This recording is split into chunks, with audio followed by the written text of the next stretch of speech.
Salut à tous, c'est FX The Cachem. Je suis très heureux de vous retrouver dans cette nouvelle vidéo.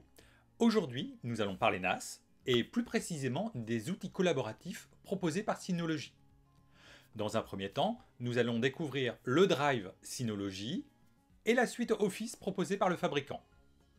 Nous aborderons également le chat serveur pour vos échanges de messages en interne, Calendar pour organiser et planifier des événements et enfin, terminer avec NutStation. Synology a créé Drive. Il s'agit d'une solution permettant de mettre en place votre propre cloud, à domicile ou au bureau.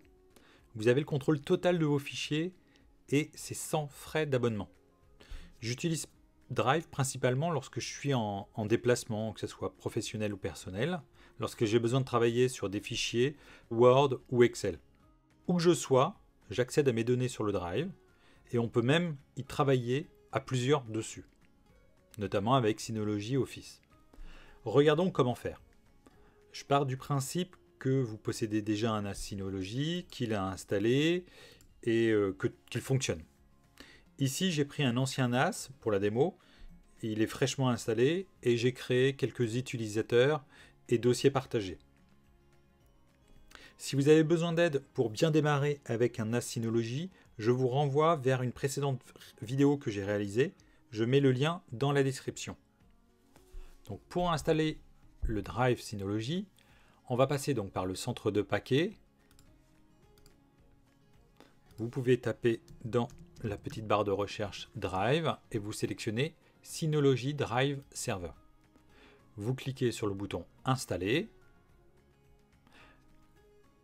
Centre de paquet vous informe que pour faire tourner cette application, il faut installer également deux autres paquets. Donc on indique qu'on accepte, oui.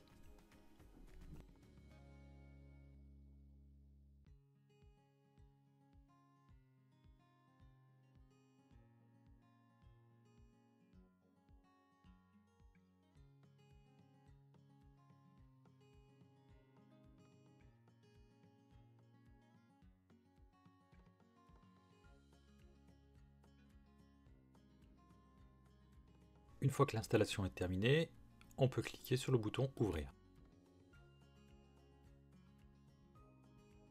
Alors, on a dans un premier temps une petite notification en bas à droite qui nous indique que l'on peut télécharger donc pour notre ordinateur Windows ou un Mac l'application Synology Drive ou directement depuis un mobile depuis l'App Store pour iOS et le Play Store pour Android.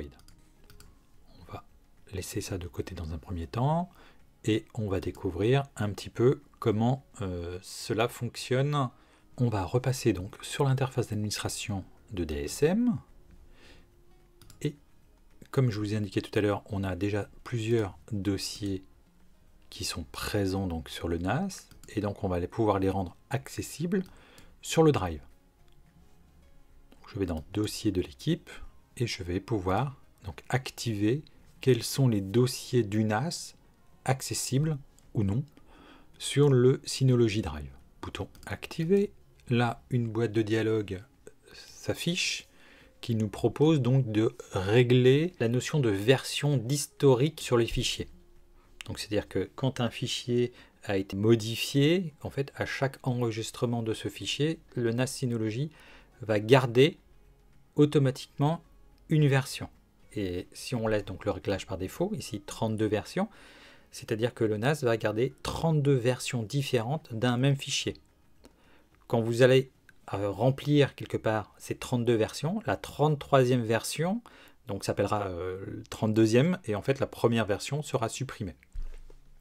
Donc 32 versions c'est peut-être un peu beaucoup, on peut peut-être garder par exemple 5 versions d'un même fichier sur ce dossier. Donc vraiment, chaque dossier aura son propre paramétrage. On peut mettre en place donc le différent système, différentes règles de rotation, et donc on valide en appuyant sur le bouton OK. Donc les utilisateurs ayant des droits de lecture seule uniquement sur le dossier donc commercial que l'on vient de sélectionner, s'ils sont en lecture seule, en fait, ils pourront synchroniser leurs fichiers donc depuis le NAS vers leur ordinateur mais ils ne pourront pas envoyer, donc c'est-à-dire synchroniser dans l'autre sens. Voilà ce que nous dit cette petite boîte de dialogue. Voilà, OK. Donc là, on peut voir que le dossier commercial est activé. Donc je peux retourner ici. Je réactualise donc sur le Drive. Et donc là, on voit le dossier commercial apparaître. Alors comme j'ai les droits administrateurs, je vais pouvoir me balader dedans, créer des nouveaux dossiers. Par exemple,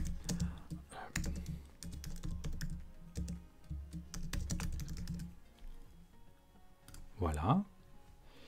Et si je voulais pousser jusqu'au bout, hop, normalement, dans File Station, je vois le dossier créé dans Drive apparaître ici. Donc je vais activer deux autres dossiers. Voilà, différents réglages. Hop.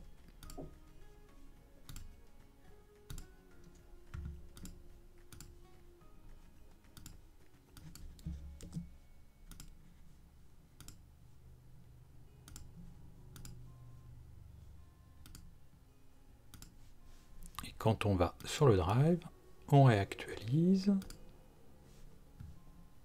et c'est pris en compte dans le dossier équipe automatiquement. Continuons un petit peu à découvrir les différents réglages et les liens entre DSM et le Drive. Donc là, j'ai mes dossiers équipe. Je peux donc continuer à en activer d'autres si besoin. On va regarder pour quelques utilisateurs. Un exemple. Prenons un utilisateur, par exemple l'utilisatrice Chloé. Donc on va aller sur le bouton modifier pour regarder un petit peu ses permissions. Aujourd'hui, elle a les droits sur le dossier commercial et les droits sur le dossier de partage. Donc si je fais se connecter cette personne-là, qu'on va basculer en navigation privée avec l'utilisateur, enfin le compte Chloé, je copie-colle le lien direct pour aller sur le Drive. Voilà. Je tape le mot de passe de l'utilisateur Chloé. Donc là, on retrouve les deux dossiers auxquels Chloé a accès, c'est-à-dire le dossier commercial et le dossier de partage. Et donc là, l'utilisatrice va pouvoir donc déposer ces fichiers. Alors prenons un exemple au hasard. Hop, ici, donc là on est dans le dossier devis. Par exemple, on pourrait déposer deux fichiers. Donc les fichiers sont automatiquement accessibles immédiatement après les avoir déposés. Et dans ce dossier-là, on pourrait très bien commencer à travailler dessus, c'est-à-dire, par exemple, en partageant avec d'autres personnes qui n'auraient pas déjà accès au dossier, qui n'auraient pas les droits sur le dossier commercial. Donc là, on peut très bien imaginer de créer un lien accessible depuis Internet, d'accord ? Mais aussi créer des liens un petit peu plus avancés avec des règles beaucoup plus strictes, avec une gestion de mot de passe, avec une gestion d'expiration du lien. Mais on peut aussi très bien imaginer la possibilité d'offrir l'accès à ce dossier-là qu'aux personnes qui sont en interne, c'est-à-dire déjà déclarées dans le système DSM, donc sur le NAS. D'accord ? Donc ce seraient des gens qui seraient déjà membres. Par exemple, je ne sais pas si je tape Emma. Donc voilà, l'utilisateur Emma, qui normalement n'a pas accès au dossier commercial puisque c'est une personne qui travaille à la comptabilité, on pourrait lui donner accès temporairement ou définitivement juste sur un fichier. C'est tout à fait possible. Ensuite, qu'est-ce qu'on va retrouver? Donc la même chose, c'est-à-dire récupérer un lien. On peut bien sûr sur un fichier mettre une étiquette. Donc par exemple, dossier urgent. Donc si le dossier urgent n'existe pas, hop, je le crée. Voilà, l'étiquette apparaît immédiatement. On va retrouver aussi donc la possibilité très simple de faire une copie d'un document, de le supprimer. Ensuite, différentes petites actions, donc de déplacement, de le renommer, ajouter une étoile pour qu'il ressorte en favori par exemple, pour pouvoir le retrouver plus rapidement ici. Par exemple ici, donc voilà, je mets une étoile et donc je le retrouve dans cette catégorie-là.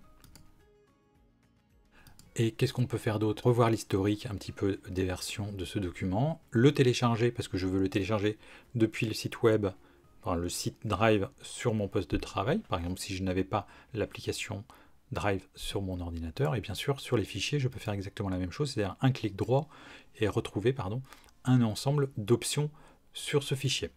On peut voir immédiatement à droite du nom un petit icône avec deux petites têtes qui représentent en fait la notion de partage. Donc ça veut dire que ce fichier-là, est actuellement partagé avec un lien de protection avancé. Donc si je souhaite le retirer, je retourne donc je clique sur le petit icône partager, puis je vais sur le lien de protection et là donc je peux décocher cette case-là qui va supprimer le lien.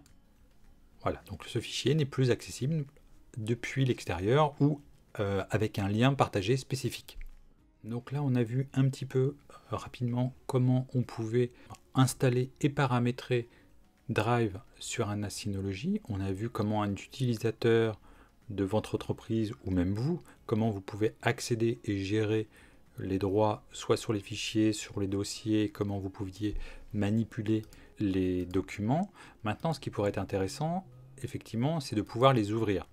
Aujourd'hui, si vous cliquez sur un fichier type Word, Excel ou PowerPoint, en fait, le fichier va se télécharger sur votre ordinateur. Ce n'est pas forcément ce que vous souhaitez et c'est pas forcément non plus optimisé, surtout quand on a un drive comme celui-ci. Donc ce que propose Synology, c'est d'installer une suite bureautique qui s'appelle Office.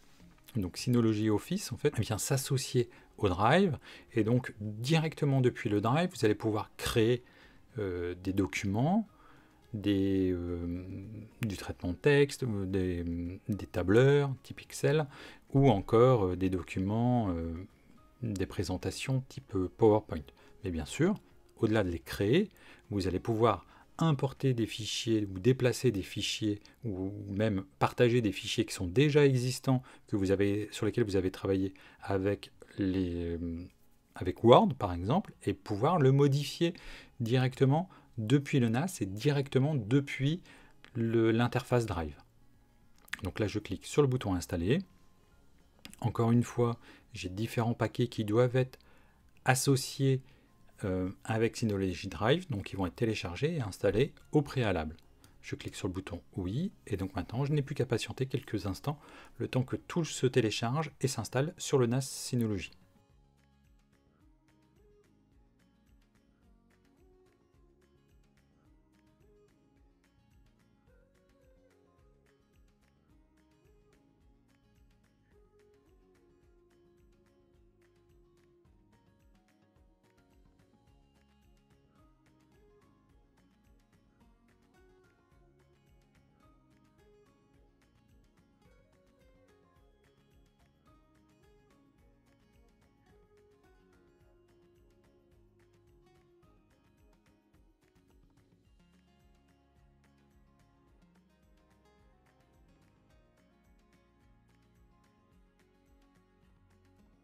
Voilà, c'est maintenant terminé, ça a été un petit peu long.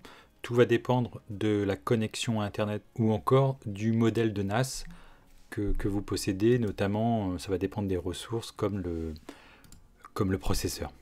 Donc, hop, je vais fermer ma précédente page parce que je vais rouvrir donc mon Drive. Ici, rien de nouveau, pas de changement particulier, donc on va reprendre un devis par exemple que nous avions ici en cours, et donc cette fois-ci, on va pouvoir soit double-cliquer, soit cliquer sur le bouton ouvrir. Contrairement à tout à l'heure où le fichier allait se télécharger, ou en tout cas il était proposé de télécharger, on a notre document Word qui va automatiquement se lancer. Donc là le document Word n'est pas éditable, comme vous pouvez le constater, puisqu'en fait il est au format Word, et donc pour pouvoir le modifier et l'éditer, il faut l'importer dans Synology Office, le rendre en fait lisible et modifiable comme vous le souhaitez. Donc on peut voir en haut notamment que le menu a complètement changé, et donc on retrouve le minimum qu'on pourrait avoir en fait sur un éditeur, un traitement de texte. Là, il est tout à fait possible de modifier, et on peut enregistrer bien entendu ce fichier là. Et donc si je retourne ici, donc on peut voir que j'ai toujours mon fichier qui a été déposé par Chloé. Donc le document que j'ai importé, donc Office modifiable, est ici. Il est bien sûr possible également de créer directement un nouveau fichier.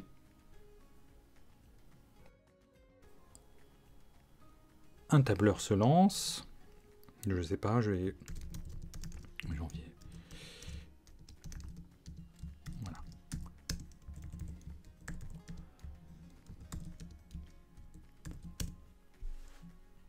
Je vais pouvoir donc l'enregistrer. Par défaut, il va s'appeler sans titre. Je peux le changer ici. Prévision. Voilà. Je clique sur le bouton OK. Je l'ai ici. Ici, donc, au choix, donc je peux le rouvrir. Je peux bien sûr le partager comme on en avait parlé tout à l'heure, mais je peux également le télécharger. Et quand je clique donc sur le bouton télécharger, voilà, on va me proposer, je le télécharge, qu'est-ce que j'obtiens? Excel. Je peux double-cliquer dessus. Alors il s'est ouvert en grand. Voilà, donc on retrouve mon fichier Excel ici. Dans la continuité, je vais vous montrer donc un exemple de travail collaboratif. Là, par exemple, dans mon dossier partage, je vais créer un document, une présentation. Donc je clique sur le bouton diapo. J'ai une interface qui ressemble beaucoup à PowerPoint qui va me permettre donc par exemple de partir avec un modèle. Je vais présentation chaîne par exemple. Je vais lui donner un titre aussi. Voilà, vous allez pouvoir le voir rapidement. On va pouvoir travailler, donc normalement le fichier est créé, on va pouvoir travailler à plusieurs sur ce document.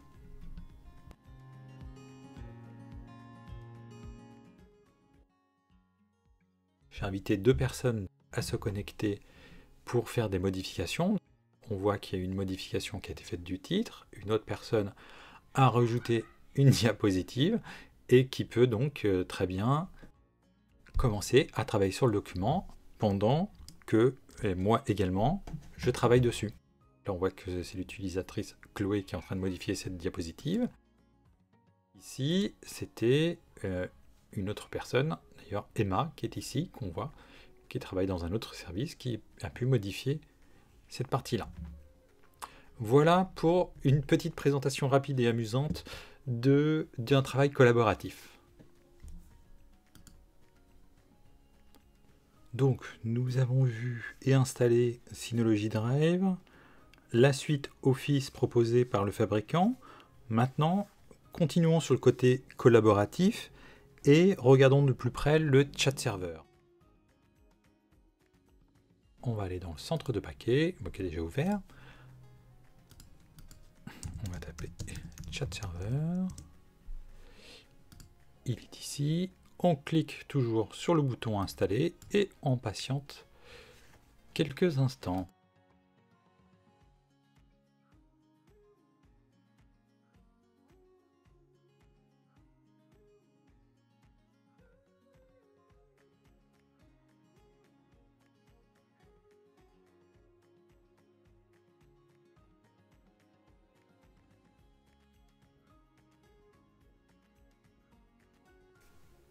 Donc pendant que le chat serveur finit de s'installer, de démarrer, le chat c'est bien sûr comme vous devez en connaître, un outil qui va vous permettre de communiquer en interne Alors vous pouvez l'utiliser aussi à domicile, mais personnellement j'en vois un petit peu moins l'intérêt. Donc c'est vraiment un service de messagerie qui va fonctionner sur le NAS Synology.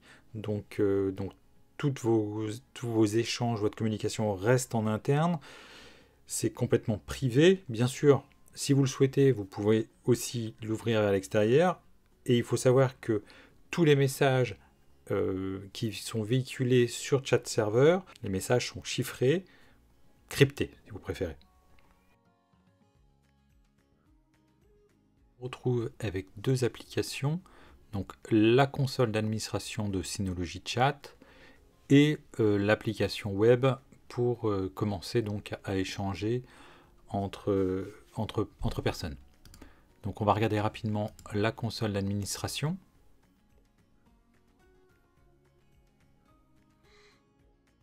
On dispose de quelques réglages très rapides.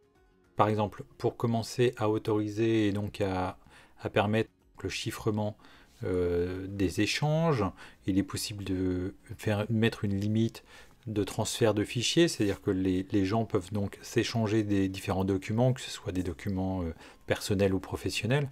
Alors on peut mettre bien sûr une limite, donc là par défaut 0 signifie que c'est complètement illimité. Les comptes qui pourront donc se connecter au chat, vous pouvez le restreindre, et donc là par défaut on n'a pas d'autre choix, donc c'est de le restreindre aux utilisateurs locaux. Donc la suppression automatique au bout d'un certain temps des messages, la possibilité d'importer ou non. On va regarder un petit peu ce qu'on a dans le détail. Alors, on applique. Donc voilà, le journal qui vous donne un petit peu une traçabilité des opérations qui ont été faites et la gestion des chaînes publiques ou privées que vous allez pouvoir voir ici.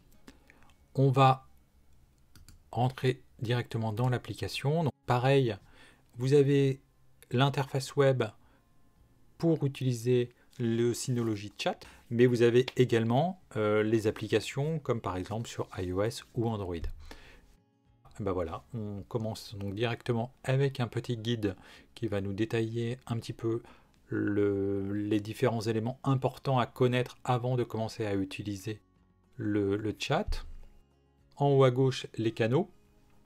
C'est assez classique, hein, on a l'habitude de voir ça, que ce soit sur les messageries professionnelles ou voire même personnelles. Cliquez ici pour afficher les chaînes de votre réseau. En bas, bien sûr, un petit message type. Donc cliquez ici pour ajouter un message signé. Donc, par exemple, on pourra revenir à un message ultérieurement si on souhaite le marquer. Cliquez ici pour créer un fil de discussion. Cliquez pour en savoir plus sur davantage d'options, notamment l'épinglage des messages, le créer des rappels et ainsi de suite. En haut à droite, afficher les messages épinglés, les fichiers, les URL, et on peut cliquer pour afficher nos fils, signés, rappels, messages planifiés, etc. Voilà donc une présentation rapide de l'interface chat. Alors, par défaut, le Synobot nous propose de télécharger l'application pour Mac, puisque je suis sur Mac, mais on peut voir aussi qu'il y a l'application Windows et Linux. Et en introduction, je vous disais que l'application est également disponible sur Android et iOS. Alors, une petite information importante concernant le chat. Par défaut, les utilisateurs n'ont pas accès à cette application. Donc pour cela, on retourne donc dans DSM, panneau de configuration. Vous pouvez gérer ce droit-là soit au niveau de l'utilisateur, alors prenons par exemple l'utilisatrice Emma, on clique sur le bouton modifier, on va dans application, et là donc on peut autoriser ou refuser l'accès à certaines applications présentes sur le NAS à l'utilisatrice Emma. Donc je peux par exemple ici l'autoriser, ça c'est une façon de faire. Je vais appliquer cette modification, mais je peux gérer aussi les droits liés aux applications au niveau des groupes. C'est-à-dire que là, je sélectionne un groupe, bouton modifier, onglet application. Je vais dire que tout ce groupe comptabilité a la possibilité d'utiliser le chat. Idem pour les autres. Donc, si je voulais par exemple ajouter l'équipe commerciale, la même chose, bouton modifier, Application, ajouter Synology Chat à tous les utilisateurs. Je sélectionne le groupe utilisateurs users, modifier, application, je clique sur le bouton Synology Chat, donc j'autorise un colonne autorisé Synology Chat et j'appuie sur le bouton OK. J'ai installé précédemment l'application Synology Chat, la voici, donc on retrouve une interface sensiblement la même qu'avec le navigateur. Donc là je peux ajouter par exemple des canaux supplémentaires. Donc on clique sur le bouton créer. Je pourrais créer une chaîne comptabilité.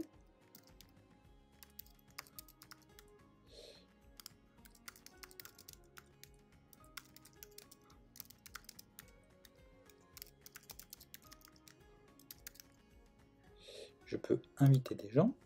Donc là je retrouve les utilisateurs. Donc à la comptabilité, c'est l'utilisatrice Emma. OK. Donc là, on voit tout de suite le petit cadenas en face de notre chaîne. Je vais en créer une autre.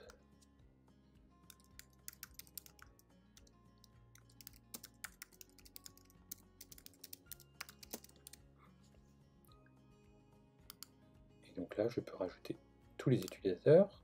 Hop, je fais attention que ce soit une chaîne publique. Et je clique sur le bouton créer.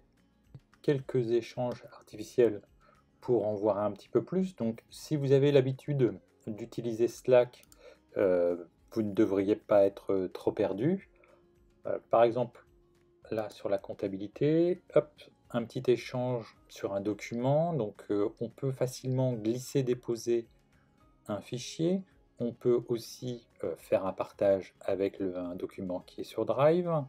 Par exemple là, ici, je peux très facilement ajouter ou retirer des petits hashtags. Ça va nous permettre de retrouver plus facilement, par exemple, un document. Voilà, j'en rajoute un. Si j'avais besoin de ce message, ou plus précisément de la pièce jointe, donc là, je peux la télécharger, juste en cliquant sur le petit bouton ici. Mais je peux aussi mettre un rappel, c'est-à-dire avoir une notification dans 10 minutes, 1 heure, ou encore le transférer vers une autre personne, au hasard, soit sur une chaîne, donc une autre chaîne, ou vers une autre personne. Voilà ce que l'on peut dire rapidement sur Synology Chat. Maintenant, au calendar. Je retourne sur l'interface d'administration DSM.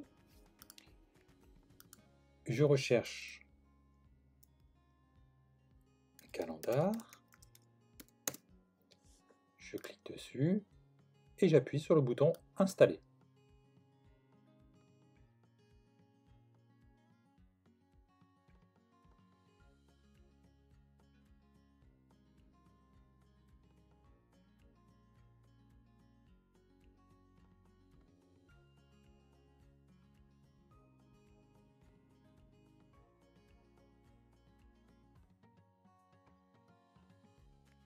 Une fois que l'application a terminé son installation, je peux la lancer.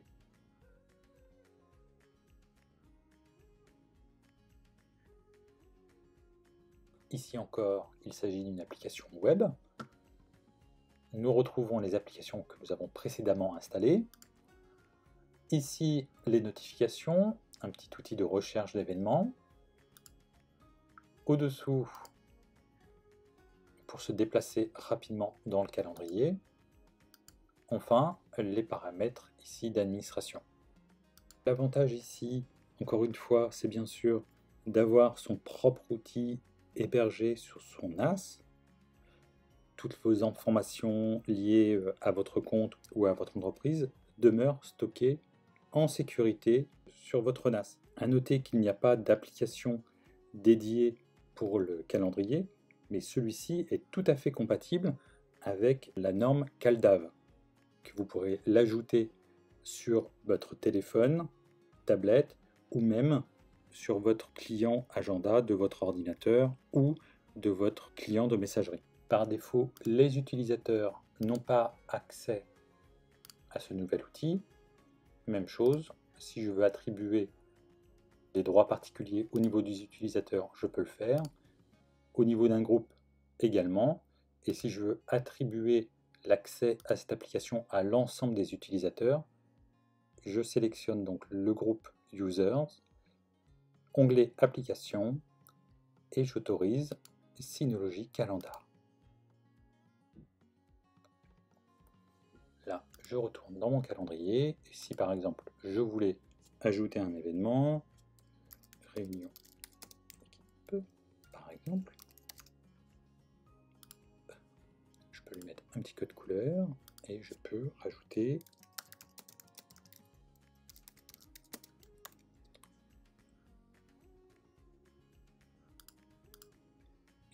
je vais pouvoir inviter différentes personnes. Sauf que ça marche pas. Alors, peut-être un problème de rafraîchissement. Je réactualise.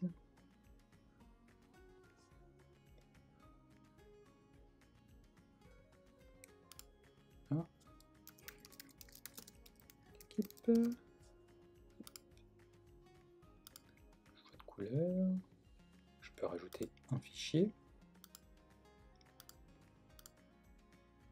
Est-ce que je retrouve? Voilà, je retrouve les invités. Donc je peux rajouter des personnes.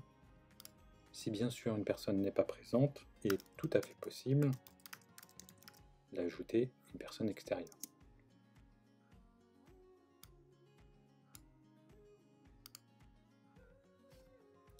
Voilà ce qu'on peut dire brièvement sur Synology Calendar. Terminons maintenant notre vidéo avec un dernier outil qui viendra compléter les autres. Il s'agit de NoteStation. Donc, on utilise toujours la petite barre de recherche. On clique sur le bouton Installer. NoteStation est une application Synology qui vous permet d'enregistrer des informations sous forme de notes, d'images, des vidéos ou encore des pages web. L'outil permet également de synchroniser vos notes entre tous vos périphériques. Là encore, l'objectif, c'est bien sûr la confidentialité, la sécurité et la maîtrise de vos données grâce à votre NAS Synology.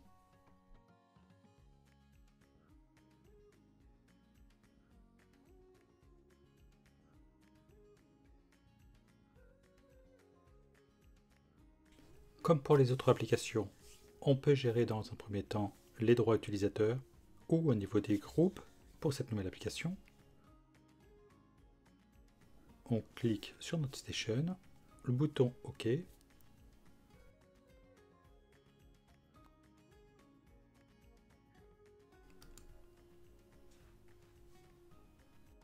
Une première notification qui nous informe qu'il y a une version de bureau, donc une application que l'on peut installer sur son poste de travail, donc Windows, Mac, encore une fois, pour l'utiliser en mode application native sur votre poste de travail, sans avoir besoin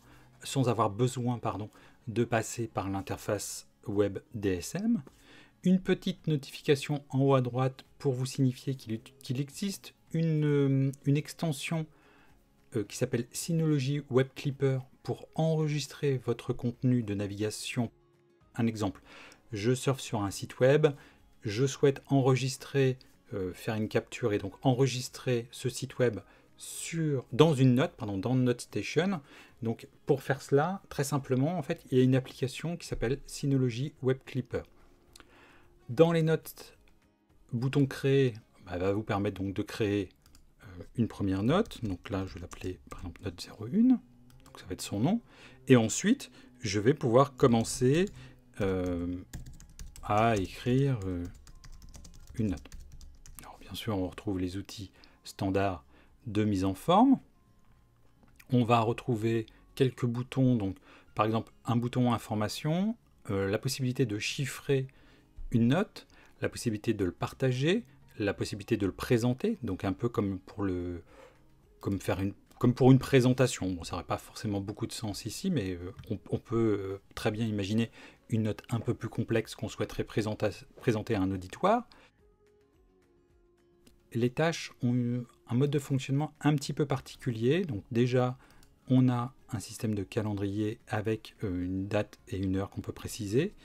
Et lorsque l'on tape, alors si je fais tâche 01 par exemple, elle va s'insérer voilà, de cette manière. Ensuite, je vais retrouver donc un bouton pareil pour mettre en plein écran ma note. Petit rappel, hop, une petite notification. Voilà. Qu'est-ce que je peux vous rajouter? Ah oui, bien sûr. On a la possibilité de créer des carnets supplémentaires. C'est-à-dire que par exemple, vous pourriez imaginer un carnet dédié pour le travail et un carnet plus personnel. Voilà, par exemple. Et donc, en fonction des notes, vous pourriez les ranger dans des carnets complètement différents. Par défaut, donc là on le voit avec la petite étoile, ça sera sur mon carnet. Comme je vous expliquais tout à l'heure, on en a parlé rapidement, qu'il est possible de chiffrer une note déjà existante ou de chiffrer une nouvelle note. Je peux choisir le carnet sur lequel je vais enregistrer cette note.